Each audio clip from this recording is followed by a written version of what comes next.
नमस्कार मंडळी, श्री स्वामी समर्थ। उद्या 15 फेब्रुवारीला पवित्र महाशिवरात्र आहे। हा दिवस अत्यंत शुभ आणि पवित्र मानला जातो, कारण या दिवशी शिव आणि शक्ती यांचं दिव्य मिलन झालं। शास्त्रानुसार या दिवशी महादेव आणि देवी पार्वती यांचा विवाह संपन्न झाला होता आणि याच दिवशी भगवान शंकरांनी संन्यास मार्ग सोडून गृहस्थ जीवन स्वीकारले। त्यामुळे महाशिवरात्रीच्या दिवशी पृथ्वीवर शिवतत्व हे जास्त प्रमाणामध्ये जागृत असतं। या दिवशी केलेले उपाय, पूजा, सेवा खूप प्रभावी ठरतात आणि म्हणूनच उद्या महाशिवरात्रीला एक अत्यंत प्रभावी उपाय करायचा आहे। या उपायासाठी घरात एका विशिष्ट झाडाचं फळ आणायचं आहे।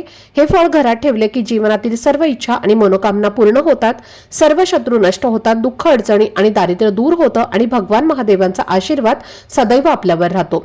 कोणत्या झाडाचं फळ आणायचं आणि हा उपाय कसा करायचा याबद्दलची संपूर्ण माहिती मी एका व्हिडिओमध्ये दिलेली आहे। तो व्हिडिओ पाहण्यासाठी या व्हिडिओच्या खाली जो छोटासा त्रिकोण दिसत आहे त्यावर क्लिक करा, म्हणजे संपूर्ण माहिती तुमच्यापर्यंत पोहोचेल।